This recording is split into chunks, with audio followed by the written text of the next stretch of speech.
Before we dive into today's terrifying tale, make sure to hit that like button and subscribe to my channel.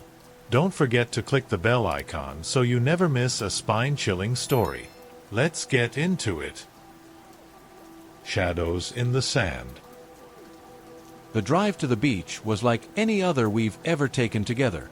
The car was filled with laughter, music blaring, and that typical anticipation we always feel when we venture into something new. Sarah, Mike, Jake, and I were determined to disconnect from the world, and there was no better place than a secluded beach, away from everything and everyone. It was exactly what we needed. Jake was the one who discovered the place. He'd heard about this hidden beach, a true untouched paradise that few knew about. "It's the perfect place to camp," he assured us. And sure enough, when we arrived, we were greeted by a breathtaking view. The ocean stretched out as far as the eye could see, and the sand was so white it seemed to glow in the afternoon sun. There was no sign of civilization in sight, not a house, not a road, nothing.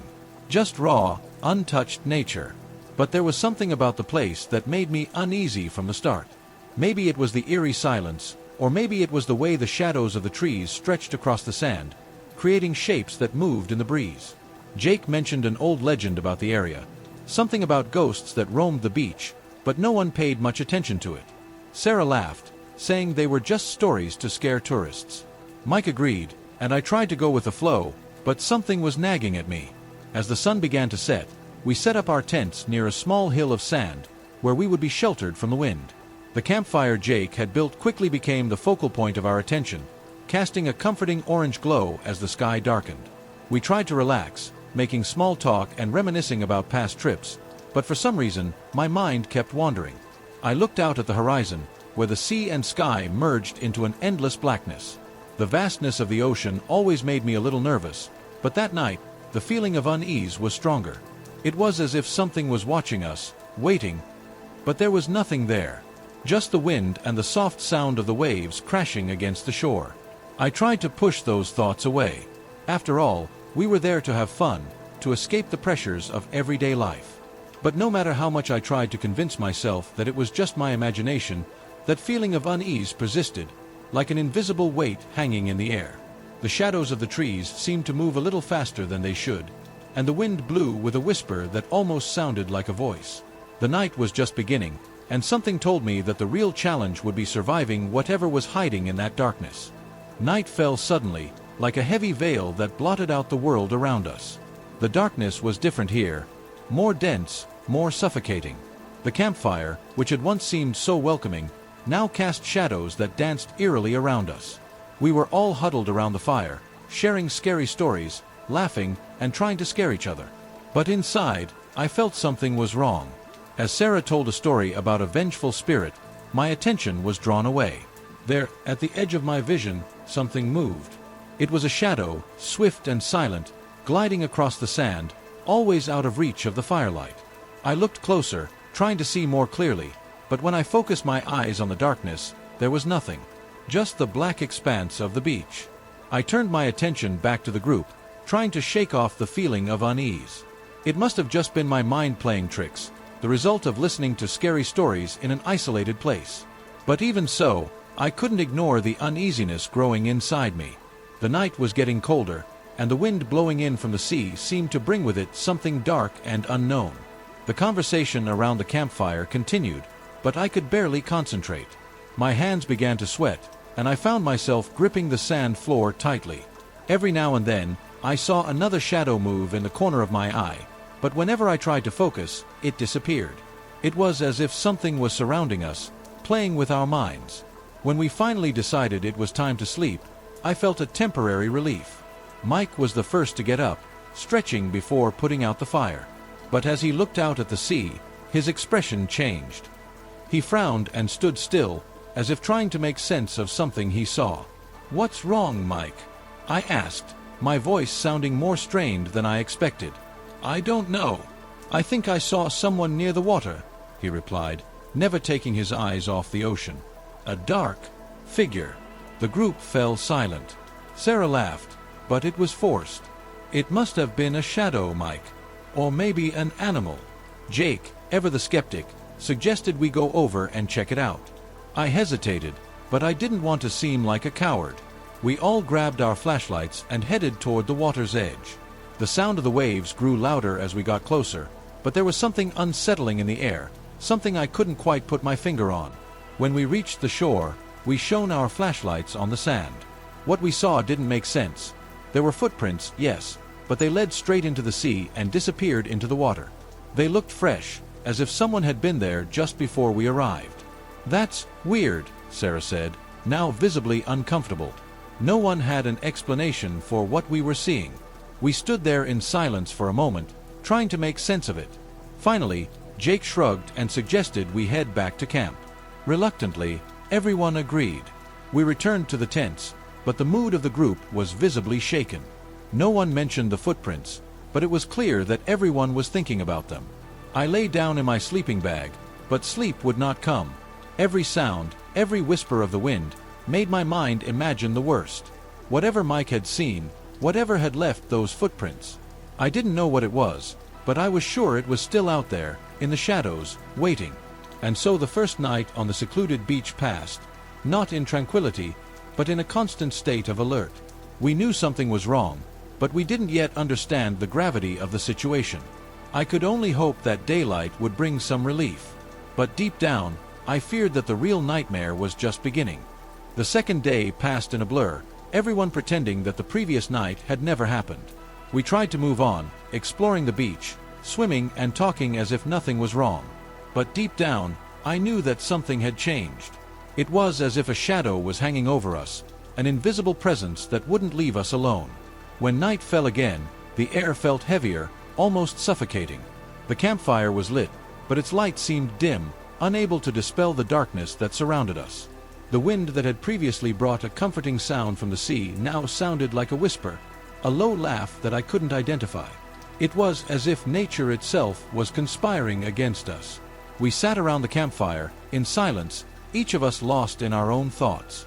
It was then that I saw it again. The shadows. They were back, but this time, there was something different. They didn't move randomly like the night before.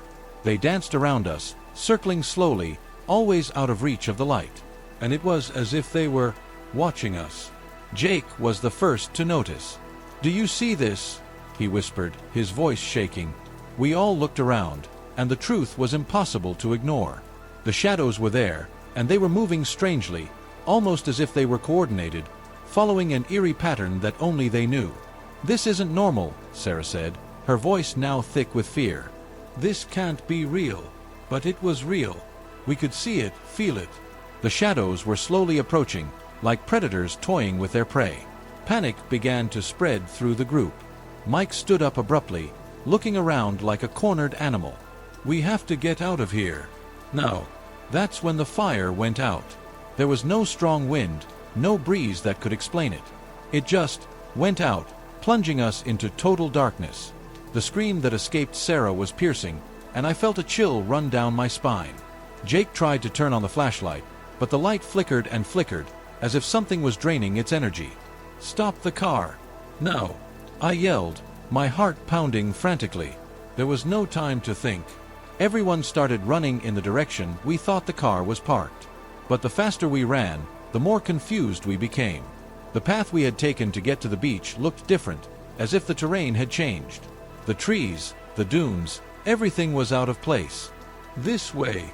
Jake yelled, but when we followed him, we realized he was lost too. The beach, which had been so small and easy to navigate during the day, now seemed like an endless maze. We were disoriented, trapped in a place that had somehow transformed into something hostile, almost alive. "This doesn't make sense," Mike muttered, stopping to catch his breath. "There's no way we could have gotten lost like this." But we knew it wasn't just a misdirection. Something was manipulating us, changing the environment around us, making us lose our way back. And the shadows, they were still there, lurking at the edges of our vision, ever present, ever threatening. "We're surrounded," Jake said, his voice finally revealing the fear we all felt. They're cornering us." There was no denying it. We were trapped, isolated, and at the mercy of something we didn't understand. I looked at my friends, their faces illuminated only by the dim light of Jake's flashlight, and saw the same terror in each of their eyes.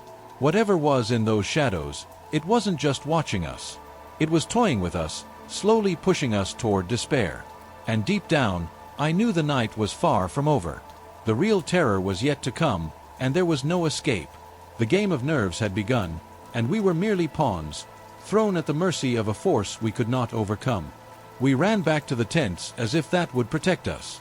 Each of us squeezed into our tents, trying to find safety in such a small space, but I knew deep down that we were only fooling ourselves.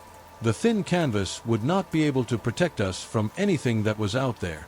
Inside my tent, the darkness was almost complete. All I could hear was the rapid breathing of my friends around me and the sound of my own heart hammering in my ears. The feeling of dread was overwhelming, as if something was squeezing my chest, taking away all the air. And then, silence. A silence so absolute that it was almost unbearable.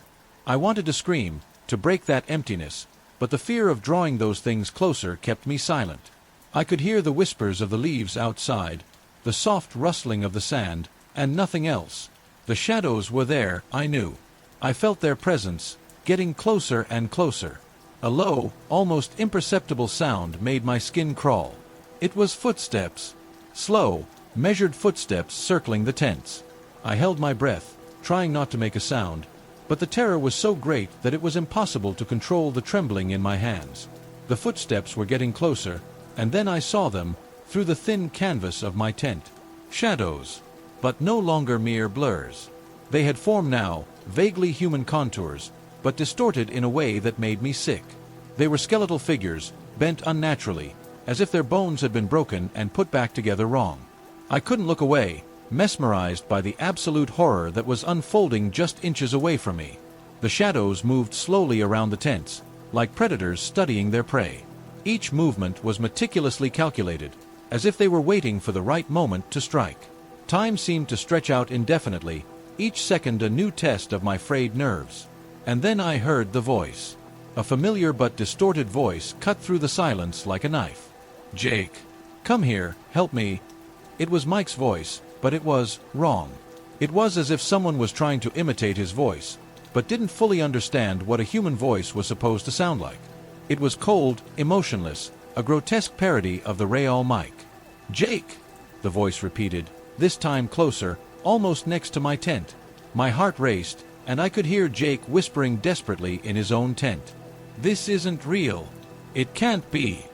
But the worst part was that the voice was working.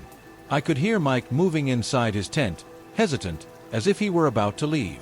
I tried to call out to him, but my voice caught in my throat, choked with terror. And then I heard the zipper of his tent begin to unzip. "No!"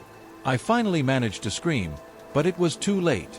Mike's tent opened with a loud thud, and for a brief moment, I saw Mike's dark figure emerge, trembling, before he was swallowed up by the darkness. The sound that followed was a horrible scream, something that still haunts my nightmares. It was as if his very soul was being ripped from his body. We were all in a panic. Jake started screaming, trying to reach Mike, but the shadows surrounded him, forcing him back into his tent. Sarah was sobbing uncontrollably, while I tried desperately to think of a way to escape. But how could we escape from something that had no form, something that was pure darkness and terror? The shadows continued to circle the tents, the voices multiplying, all imitating Mike, all trying to lure us out. With each passing second, I felt my sanity slipping through my fingers. I knew that if we didn't get out of there soon, we would all be caught. But the terror was so paralyzing that all I could do was curl up deeper into the tent, hoping for a miracle that I knew would never come. The net was closed. We were trapped rats, thrown at the mercy of predators who knew exactly how to play on our fear. And as the shadows continued their cruel game, the certainty of death began to settle in my mind, a cold, relentless certainty. That night would be our last. I knew it. We all knew it. Dawn finally arrived, but the dim light of the rising sun brought only a brief sense of relief. I looked around, seeing the remaining group, their faces pale and lined with fear. The hope we had placed in the arrival of the day began to fade as we realized that the shadows' presence did not diminish with the light. They were there, lurking at the edges of the beach, as if the brightness were no longer an obstacle. "We have to get out of here now," Sarah shouted, her voice shaking with fear. No one argued. The idea of running away seemed like our only chance, even if it was a desperate effort. We didn't know where to go, only that staying here meant certain death. We began to run along the beach, the soft sand slowing our movements. Panic drove us, but it wasn't long before we realized that the shadows were faster, more determined. They moved with terrifying agility, now clearly intent on hunting us. Mike was the first to fall, a shadow emerging from the ground and wrapping him in a deadly embrace. The sound of his ragged breathing was like a punch to the gut. Sarah screamed for him, but all I saw was the shadow swallowing him, his form disappearing into an unfathomable void. Jake tried to help him, but I grabbed his arm, knowing it was too late. Running was all we could do now. But no matter how hard we ran, the shadows were always one step ahead, appearing out of nowhere, blocking our path. I saw Jake disappear right after that, dragged into the darkness by something I couldn't even identify. His scream echoed across the beach, but it was cut off abruptly, leaving only the sound of the wind and waves, as if he had never been there. My mind was on the verge of collapse, each step becoming more difficult, as if the air around me was turning into a thick, sticky substance. Sarah was still with me, but her movements were slowing, as if her energy was being drained by the very darkness that surrounded us. Finally, we stumbled and fell to the sand. I looked back to see Sarah lying there, her breathing heavy and ragged. "I can't do it anymore," she whispered, the desperation evident in her voice. Before I could react, the shadows enveloped her. I reached out to reach her, but all my fingers found was cold, empty air. And then she was gone, like the others, swallowed up by the darkness. I was left alone, the last one standing, but I knew my turn was coming. There was no strength left in my legs, and terror had drained every last drop of my courage. I felt the shadows approaching, one in particular, larger and darker than the others, looming over me like an impending storm. There was nowhere to run, no way to fight. All I could do was stare at that thing, that evil entity, as it took shape before me. For a moment, time seemed to stand still, and I saw, in the depths of its darkness, all my fears, my regrets, everything I had tried to hide from myself over the years. "I know what you are," I whispered, unsure of where this sudden courage came from. The shadow seemed to hesitate for a brief second, as if considering my statement. But I soon realized that no matter what I said, there was no escape. It fed on fear, and I was full of it.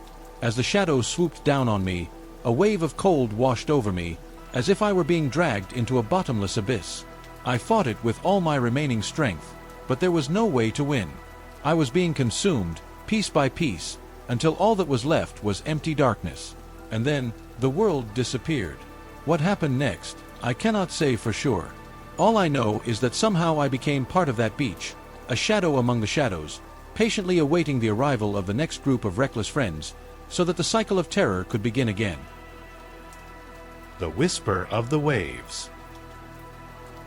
I can still smell the ocean mixed with the soft scent of pine when I think about our trip to the beach house. It was supposed to be a retreat, an escape from the busy life and stress that seemed to be engulfing us more and more. My wife, Emma, and I were looking forward to a few days away from it all, just the two of us, surrounded by the sound of the waves and the seclusion of a small coastal town in the United States. The drive was smooth, the empty roads taking us through stunning landscapes, with the ocean at our side for much of the way. When we finally arrived at the house, at the end of a dirt road, I was overcome with a mixture of relief and excitement. The house was charming, with old architecture that seemed to stand the test of time. Its white wooden walls were slightly weathered by the sea air, and the large windows offered panoramic views of the ocean. But there was something else, something I couldn't quite put my finger on, an uneasiness that crept into the back of my mind as soon as we crossed the threshold. Emma didn't seem to notice. She was beaming, exploring every corner of the house with enthusiasm, gushing about how perfect the place was for us. I agreed, though that nagging feeling wouldn't quite leave me. Maybe it was the silence, or the way the house seemed to hold secrets, as if its ancient walls had witnessed something they'd rather not reveal. As night fell, we decided to open the bedroom windows to let in the cool sea breeze. The sound of the waves crashing on the shore below was mesmerizing, and for a brief moment, I felt like we might actually find the peace we'd both been longing for. We lay in bed, the steady sound of the ocean acting as a natural soothing agent. Emma fell asleep quickly, but I lay awake, gazing at the soft glow of the moon reflecting off the water. And then it happened. A whisper, faint at first, as if the wind was playing along the shore. I ignored it, chalking it up to my tired mind. But soon, the whispers grew louder, indistinct words mixed with the sound of the waves, as if the sea itself were trying to speak. I squeezed my eyes tighter, trying to shut out the strange sensation. "Did you hear that?" Emma whispered, her voice carrying a hint of fear. "Hear what?" I asked, my heart racing. "The whispers. Someone's calling my name." I turned to her, trying to smile reassuringly. "It's just the wind, Emma. Nothing to worry about." But deep down, a part of me wasn't so sure. She was silent for a moment, her wide, watchful eyes fixed on the ceiling, before she murmured, "It felt so real." I hugged her, trying to comfort her, but as I did so, the whispers seemed to grow louder, more persistent, more clear. And for a moment, I also had the strange feeling that someone, or something, out there was watching us. Eventually, fatigue overcame us, and we fell asleep, but the discomfort remained, hovering over me like a shadow, and in the darkness of the night, the whisper of the waves merged with the wind, repeating words I did not want to understand. The next morning, sunlight flooded the house, partly dispelling the unsettling shadows of the previous night. Emma was in good spirits, despite the whispers she had heard. I, on the other hand, still felt that uneasy feeling, as if something was out of place, but I didn't want to ruin the day. We decided to explore the small coastal town, which was just a few miles away. The town, with its narrow streets and old shops, had a peculiar charm. It was the kind of place where everyone knew each other, and every face seemed to be full of stories. As we walked through the cobblestone streets, we stopped at a small cafe. The walls were decorated with sepia photographs of the town, and an old radio played music from the 1950s in the background. While we waited for our orders, we started chatting with the owner of the cafe, a man with gray hair and tired eyes, who asked us where we were staying. When we mentioned the beach house, I noticed a subtle change in his expression. His eyes, which had been friendly until then, turned serious, and he stopped wiping the counter. "You guys rented that house?" he asked, his voice holding a note of surprise mixed with something deeper. "Yes," I replied, exchanging a glance with Emma. "Why?" The man hesitated for a moment before continuing. "Have you guys heard about the drownings? Those waters, they're not normal. Drownings."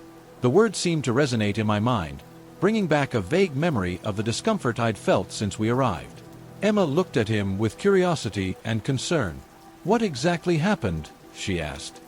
He sighed, as if reluctant to continue, but eventually he spoke. "Many years ago, there were a series of drownings on that beach.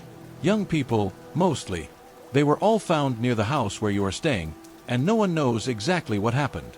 The bodies, they looked like they had been dragged into the water, but there were no signs of a struggle or anything else that could explain it. That's why the locals avoid that area. They believe the house is cursed." My blood ran cold in my veins. Emma, however, seemed more intrigued than frightened, as if something inside her was awakening with those words. We thanked the man for the information, but from that moment on, the atmosphere around us seemed to have changed. As we walked back to the house, I couldn't stop thinking about the stories we had heard. Those young people, led to their deaths by something inexplicable, made me question whether we were safe there. I tried to push the thoughts away, but they took root deeper and deeper. That night, as the sun set and the sound of the waves began to fill the house again, Emma stood on the porch, staring out at the sea. I watched her from inside, noticing an expression I hadn't seen before. It was as if she were listening to something, paying attention to something I couldn't quite grasp. "Are you okay?" I asked, moving closer. She turned her face toward me, and for a moment, she seemed distant, as if she were somewhere else. "The whispers, they're clearer now," she murmured, as if talking to herself. "Emma, I think we need to leave. This house, I don't know, but something's not right," I said, trying to remain calm. She looked at me, surprised by my suggestion. "You think I'm overreacting, don't you?" she asked, but there was a hint of defiance in her voice. "No, I don't," I replied quickly. "But this is all starting to feel dangerous. Maybe we should get out of here before something happens." Emma shook her head, but she didn't look convinced. "It's just our imaginations, John. Nothing's going to happen." However, as the night wore on, the restlessness in my chest grew, and when we finally lay down, the whispers returned, louder, more insistent. Emma seemed to be the only one able to hear them clearly, as if they were directed only at her. I tried to sleep, but the whispers, now more like words, repeated Emma's name incessantly. And in the silence of the night, I began to fear that those whispers were not just the wind, but something much more sinister, something that wanted to take her to the same tragic fate as those who came before her. The third night arrived with a heavy, oppressive aura, as if the very air around us was saturated with something evil. From the moment the sun began to set, I felt a knot forming in my stomach, a growing anxiety that I could not explain. The distant crackling of the waves, which had previously sounded like a relaxing invitation, now seemed to have an ominous tone, almost like a warning. Trying to distract myself, I went to the kitchen to prepare something for dinner. I was chopping some vegetables when I heard a strange noise coming from the living room. It was a low sound, a continuous scratching, as if something was being dragged across the floor. I went to check, trying to convince myself that it was just the wind or some animal outside, but when I entered the room, everything was exactly as we had left it. I went back to the kitchen, but as soon as I turned around, the noise started again. This time, it seemed closer, more insistent. I walked slowly into the living room, my heart beating fast, and felt a shiver run down my spine when I saw the lamp that had been on the coffee table now on the floor, rolling gently to a stop at my feet. I knew no one else was there. Emma was in the bedroom, and I was alone in the kitchen. But something or someone had moved that lamp. "Emma!" I called, trying to keep my voice steady. She appeared in the bedroom doorway, her face pale and her eyes wide. "Did you hear that?" she asked, almost in a whisper. I nodded, unsure of how to explain what was happening. Something is wrong with this house," I said, feeling the weight of the words as I said them. Emma approached me, shaking slightly. "The whispers. I hear them all the time now. They don't stop, John. And every time I hear them, I feel like they're getting closer, that they want to take me to the sea." My blood ran cold. We had to do something, but I didn't know what. We were isolated, far from any immediate help, and the thought of going out in the middle of the night to seek shelter seemed almost as frightening as staying. During dinner, the sound of the waves seemed to grow louder, echoing through the house like a constant roar. Even with the windows closed, it was as if the water was crashing directly against the walls, almost invading the interior. The sound was so loud that it made it difficult to even talk, and this only served to increase the tension between us. After dinner, when Emma went to bed, I couldn't sleep.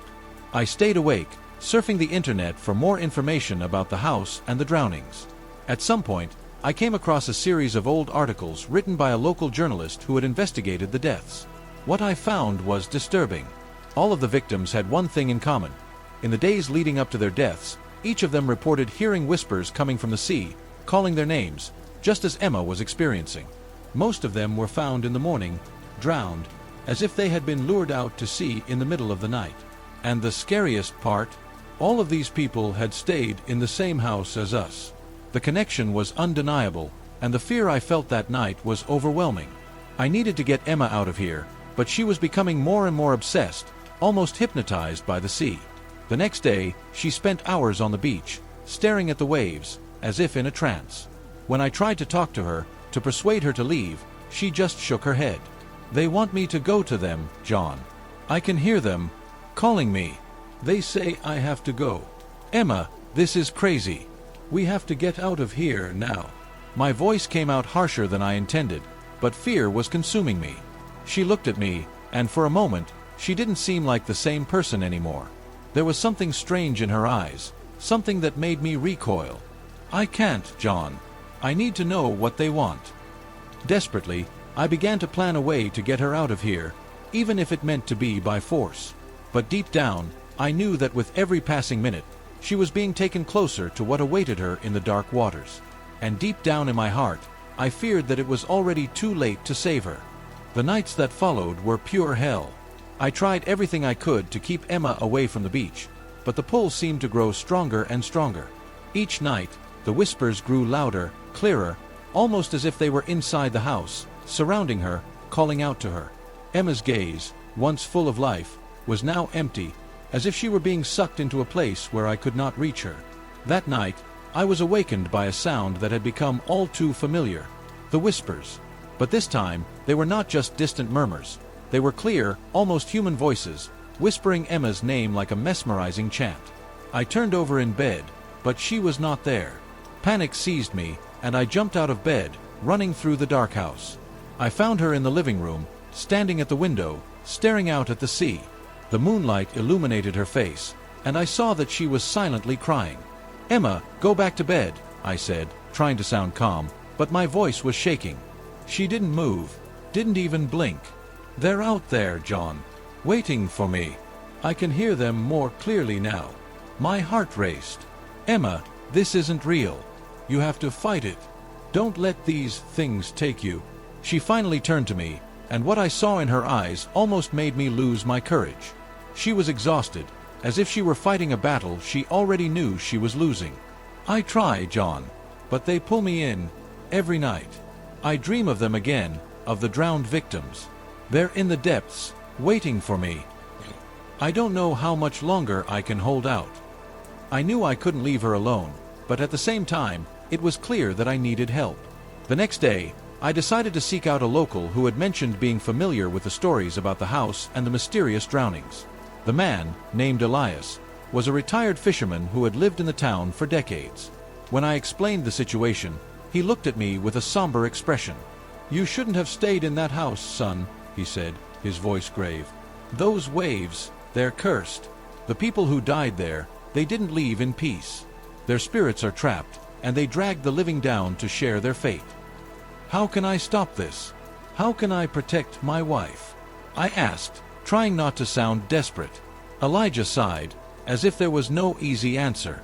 "The only way to stop the whispers is to leave the house immediately, abandon the beach, and never look back. But if your wife is already so entangled in the voices, as you say, it may be too late." I walked back to the house, despair rising inside me. Elias hadn't given me much hope, but I couldn't give up. As I stepped inside the house, the atmosphere felt heavy, suffocating. The whispers were there, ebbing and flowing like an uncontrollable tide. Emma was sitting on the couch, looking out to sea again. When she saw me, she said simply, "I know you want to save me, John, but I don't know if I can be saved." I sat down next to her, taking her hands in mine. "Let's go, Emma, before it's too late." She shook her head, tears streaming down her face. "They won't let me go. I feel like I'm drowning, even though I'm on dry land." With each word she said, the whispers grew louder, as if the house itself were responding, rejecting the idea of letting her go. This was the moment to act, to take her away by force if necessary, but I felt something else was present, something that prevented me from moving, as if an invisible force was keeping us trapped. And that was when I realized I wasn't just fighting the influence of the sea or the spirits that haunted this place. I was fighting my own fear, a deep, paralyzing fear that was trying to consume us both. I had to be strong for both of us. I had to get her out of here before it was too late, before the ocean finally claimed her as another one of its victims. I woke up with a chill down my spine, the kind of chill that comes not just from the temperature but from pure fear. Emma wasn't beside me. The bed was empty, and a growing panic took hold of me. I knew deep down that this was the final night. I leapt out of bed and ran through the house, each step echoing like a drumbeat of death.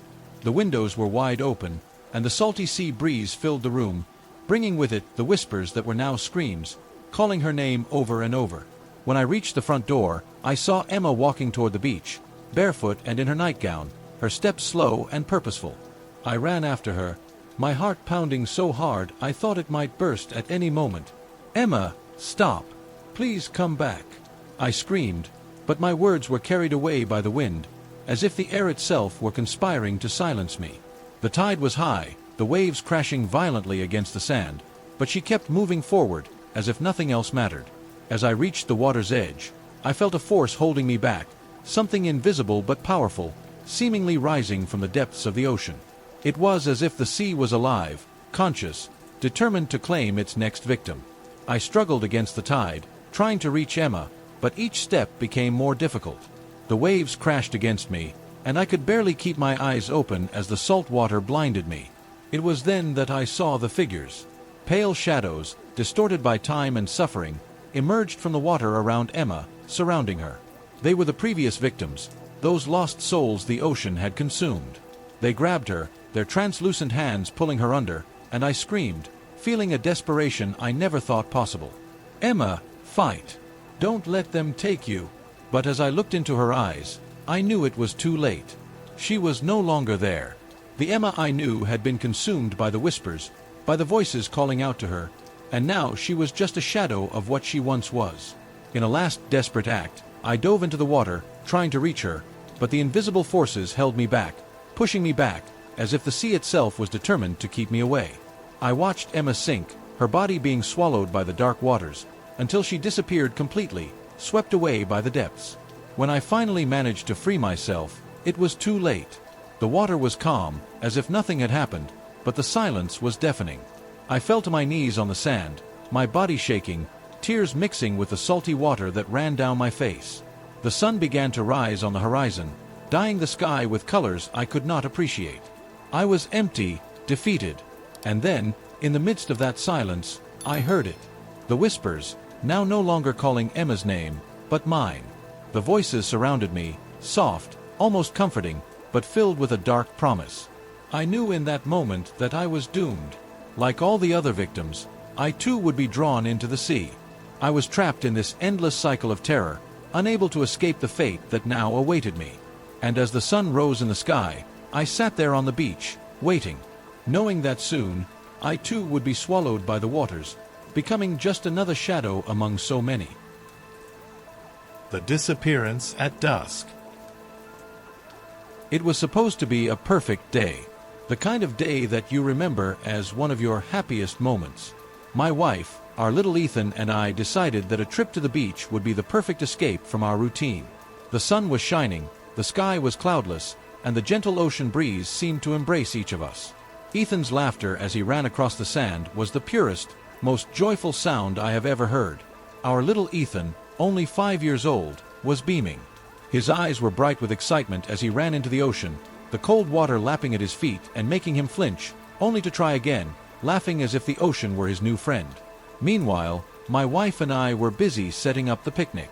She was always so meticulous, making sure everything was perfect. The blanket spread out, the sandwiches cut in half, the fresh fruit prepared. It all happened so quickly. I remember watching her, smiling as she set out the food, when suddenly, everything went silent. The childish laughter that had filled the air moments before abruptly stopped. My heart froze. I looked around, expecting to see Ethan still playing near the water, but he wasn't there. "Ethan," I called, trying to hide the panic that was beginning to rise in my voice. My wife, sensing the change in my tone, stood up quickly, her eyes searching desperately for him. We ran to the water's edge, calling his name, our voices mingling with the sound of the waves crashing against the sand. Panic took hold of us. Others on the beach noticed our distress and began to help. One man ran into the water, diving for Ethan, while others searched along the beach, behind the dunes, anywhere a small child might have hidden. The police were called, and soon the beach, which had once been a place of joy, was transformed into a scene of despair. Hours passed, but each second felt like an eternity. We searched every inch of the beach and the surrounding area, calling out to him, hoping to hear his voice. But there was nothing, just the sound of the sea and the murmur of the people around us. The police did what they could, but deep down I knew they were also perplexed. The tide was calm, with no strong currents. It made no sense that he would have drowned, but the alternative was even more terrifying. And then, the emptiness. The beach, which had seemed so full of life in the morning, was now enveloped in a heavy, almost oppressive atmosphere. There was no sign of Ethan, no tracks in the sand, no clues. It was as if he had been erased from existence, leaving only an unbearable void. The day that had begun as a promise of happiness ended with a mystery that I could not understand. My son, my little Ethan, disappeared before my eyes, and all that was left was a deafening silence, mixed with the incessant sound of the waves breaking on the beach. Back at home, the pain of Ethan's disappearance was overwhelming. The house, once filled with laughter and noise, now felt empty, every corner silent and cold. I could barely think straight, my mind wandering between disbelief and utter despair. But my wife, always so strong, was determined not to let any clue go unnoticed. That night, as I sank into a chair, lost in dark thoughts, she pulled out the camera we had taken to the beach. She began to scroll through the photos, perhaps hoping that something might tell us where our son was, that he was safe somewhere. I was hopeless, but I couldn't ignore the way she stared at the screen, her face contorted with worry. "Look at this," she whispered, her voice shaking. I reluctantly moved closer and looked over her shoulder. On the screen was an image of Ethan playing in the sand, the beach stretching out behind him. But there, in the background, was something, or rather, someone. "Who's that?" She zoomed in on the image, and what I saw made my blood run cold. A figure stood in the distance, almost indistinguishable at first, but unmistakable now that it was clearer. It was a person, or at least it seemed to be. Dressed in dark clothing, it almost blended into the background except for its pale face. The figure was looking directly at Ethan. We reviewed the other photos, and the figure was there, in several of them, always in the background, always watching. An uneasy feeling grew inside me, a sense that something very wrong had happened that day. I showed the photos to the police, but they couldn't identify the figure. They just said they would look into it, but from the looks on their faces, I knew they didn't expect to find anything. My wife, however, couldn't accept this. She began searching the internet for information, looking for anything that might give us a clue. Disappearances in the area, strange events, anything that might tell us why our son had disappeared so mysteriously. But most of the reports were vague, unsubstantiated rumors that led us nowhere. Meanwhile, the house began to change. I know it sounds crazy, but I could feel it, a presence, as if someone was watching us, even when we were alone. The shadows on the walls seemed to move in ways I couldn't explain, and there were times when the silence was so oppressive I could barely breathe. At night, my wife would say she heard whispers, but whenever I asked her what they were saying, she would fall silent, her gaze distant. What had once been our refuge had now become a prison, a place where every corner seemed to hide something sinister. And worst of all was the growing despair in me, a certainty that the figure in those photos had something to do with Ethan's disappearance. But how do you fight something you can't even understand? It was like we were trapped in an endless nightmare, and the more I tried to wake up, the deeper I sank. And with each day, the darkness around us seemed to grow, as if it was waiting for the right moment to swallow us too. With each passing day, Ethan's absence became more painful, like a wound that would never heal. The weight of the unknown crushed me, but my wife refused to give up. Determined to find answers, she launched herself into a relentless search for any clue that might tell us what happened to our son. It was this determination that led us to the local library, an old and dusty place, but full of records that, we hoped, might reveal something. As I absently leafed through some books, she was completely immersed in the old archives, her eyes scanning the yellowed pages with an intensity one hadn't seen since Ethan's disappearance. It was then that she found the first report. A child missing from the same beach, under disturbingly similar circumstances. And then another. And another. "What's this?" I asked, moving closer to her. She showed me the records, her face pale and tense. "Look at the dates," she whispered, pointing to the notes on the paper. "Always at dusk, on the same beach. And always a child." My stomach churned. The records were old, some dating back decades. But the pattern was undeniable. Children disappearing at dusk, on the same stretch of sand where Ethan had gone missing. And there was never an explanation, no body ever found, just a haunting emptiness that left families devastated. Determined to find an explanation, my wife decided to share the photos of Ethan from that day on an online forum about paranormal phenomena. She thought maybe someone could offer a clue, anything that might help us understand what was happening. I didn't really believe it, but I couldn't say anything. I was desperate for answers, too. The answer came faster than we expected. A woman with a story as terrifying as ours got in touch.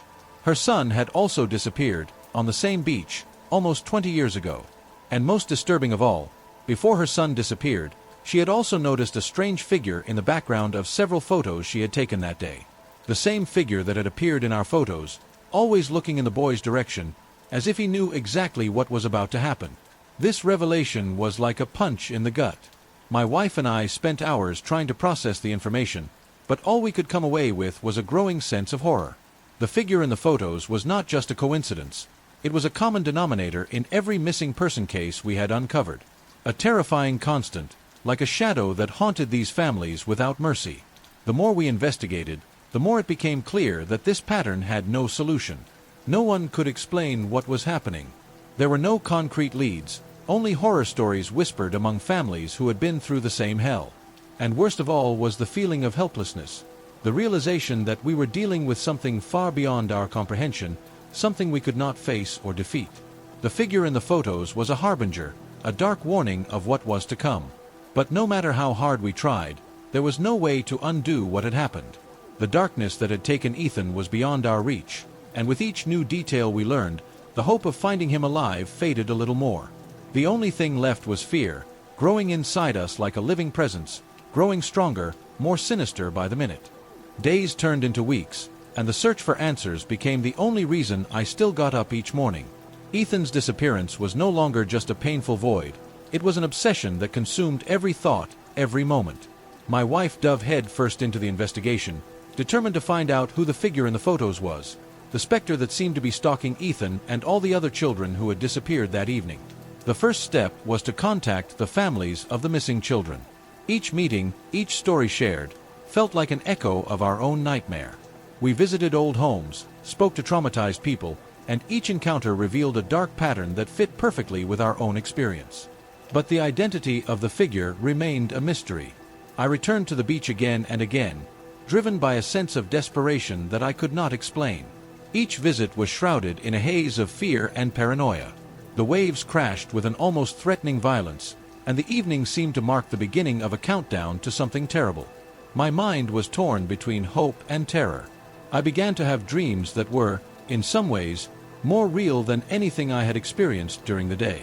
In the darkness of my dreams, Ethan was always present, but distant, trapped in a place I could not reach. He looked at me with eyes that begged for help, but the distance between us was unbridgeable, and the figure was always there, lurking in the shadows, watching me with a cold, silent smile. Sometimes it seemed as if it were laughing at my helplessness. These dreams were like psychological torture, and I was losing my sanity. Desperate, I decided to confront this sinister force, even though I knew I was getting closer to something I might not be able to face. That afternoon, the beach felt different, dark and oppressive. The sky was covered in heavy clouds, and the sea seemed more agitated, as if it were waiting for something. The evening brought a sense of urgency, and I knew I had to face the figure that had haunted me in every dream. I returned to the same spot where Ethan had disappeared. The sand was cold under my feet, and the sound of the waves seemed distorted, as if they were emitting an ominous wail. I carried a camera, hoping to capture any evidence of the figure that had stalked our son. I was shaking, but my determination held me firm. Suddenly, the atmosphere changed. The feeling of being watched intensified, and I realized that the presence I had feared was indeed there. My heart raced as I looked around, trying to capture any suspicious movement with the camera. But then, something horrible happened. The figure appeared, floating on the water, its form indistinct but clearly menacing. I tried to focus the camera, but an unseen force seemed to interfere. The waves began to grow in size and strength, as if they were being commanded by a malevolent will. The water seemed to want to swallow me, and a terrible pressure formed around me. The figure was getting closer and closer, its empty eyes fixed on me. I could feel a deep terror, almost as if the very essence of fear was suffocating me. My mind was on the brink of madness, and the sensation of being pulled into the cold waters was almost unbearable. I screamed in despair, but the sound was swallowed up by the violence of the waves. The camera fell from my hand, and I found myself struggling against the current that seemed to want to drag me away from the beach. The moment I looked out to sea, the figure disappeared, leaving only a feeling of emptiness and a terror that seemed engraved in my very cells. I climbed out of the water, shivering and soaked, but the figure was no longer there. The sunset now seemed like a distorted memory, a nightmare painting in which I had lost myself. I knew something was very wrong, and the fear that Ethan might be trapped by that same dark force was now almost unbearable. I returned home in shock, my mind spinning in a whirlwind of terror and despair. The presence of the figure and the sensation of being pulled underwater would haunt me forever. Whatever was in those waves, there was no doubt that it was waiting for more victims, and I was more determined than ever to find out the truth, even if it meant facing the nightmare itself. I woke up alone on the beach, the sand cool beneath my body, the sound of the waves lapping more like a lament than a gentle melody. The sky was overcast, and the evening twilight seemed darker, more sinister in color. I couldn't remember exactly how I had gotten there, but an overwhelming sense that something terrible had been sealed that night filled me. My mind was in tatters when I returned home. The house that had always been our refuge now seemed to be crumbling around me. Every shadow seemed to move erratically, and every insignificant noise seemed like an imminent threat. The feeling that I was being watched became almost palpable, as if invisible eyes were following my every move. Desperately, I began to review the photos taken during the day Ethan disappeared, hoping to find some clue I might have missed. And that was when I noticed something horrifying. In every photo, the figure was there, not just on the beach, but now inside our house as well. She was always in the background, watching with her empty eyes, as if she had made our home her own territory. The feeling of being constantly watched became unbearable. I saw the figure everywhere, in photos I didn't remember taking, reflected in mirrors, even in objects that I knew had nothing to do with the original image. My reasoning was unraveling, and I was beginning to lose my grip on reality. The walls of the house seemed to close in on me, and the presence of the figure seemed to grow stronger with each passing day. My husband found me a few days later, disoriented and mumbling words that barely made sense. He tried to understand what had happened, but I could barely explain what was happening. As he reviewed the last photos taken, the expression on his face changed from concern to absolute terror. In the most recent photos, the figure was moving closer and closer to me, its empty eyes now fixed on my form, as if it were about to materialize in the flesh. The anguish on his face was the same as I felt, a deep and unrelenting terror. We understood then that our family was trapped in a horrible cycle. Ethan's disappearance was not the end, but only the beginning of a terror that seemed to deepen with each passing day. The figure in the photos was not just a specter, it was an inexorable force, an entity that fed on our pain and despair. The story did not have a happy ending, and the terror was only beginning. Whatever was in the sea, whatever was calling Ethan and was now inside our home, was not satisfied with the simple loss of a child. It wanted more, and our family was destined to be part of this macabre cycle. The last image I saw on the camera was the most disturbing of all. The figure was so close that it almost seemed to be right next to me, a constant and menacing presence, as if it was waiting for the right moment to finally consume us. In a state of despair and resignation, I knew there was no way out. The cycle was not broken, and the horror was far from over.